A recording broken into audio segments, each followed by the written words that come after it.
Friends, Pushpa the rule movie నుండి Kissik song అయితే వచ్చేసింది. అది ఉండడం జరిగింది. సాంగ్ బాగాలేదని ఎవడైనా కామెంట్స్ పెడితే దెబ్బలు పడతాయో రాజా, దెబ్బలు పడతాయో రాజా అంట.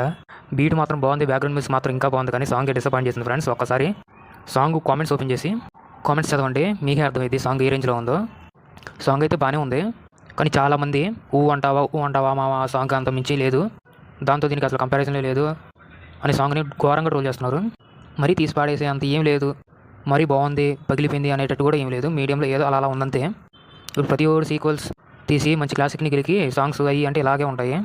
ముందు చెప్పడం మర్చిపోయా, కిసిక్ అంటే కిస్సు కాదు, కెమెరాని క్లిక్ చేసేటప్పుడు ఫ్లాష్ సౌండ్ వస్తుంది, ఆ సౌండ్ కిసిక్ అంటే.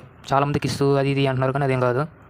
దీంట్లో శ్రీలీల డ్యాన్స్ గ్లామర్కి మాత్రం అదిరిపోయినాయి. బన్నీ అన్న డ్యాన్స్ స్టెప్పింగ్ కొద్దిగా తగ్గింది, కానీ అన్న లుక్ మాత్రం కెవ్వు కేకే.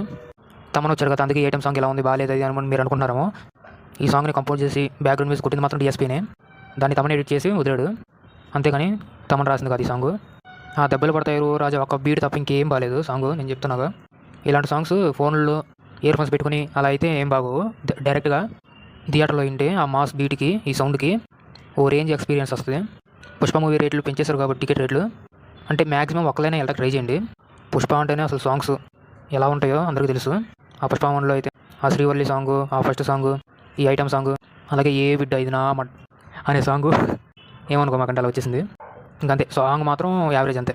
ఇంక ఇది ఓవరాల్ రివ్యూ.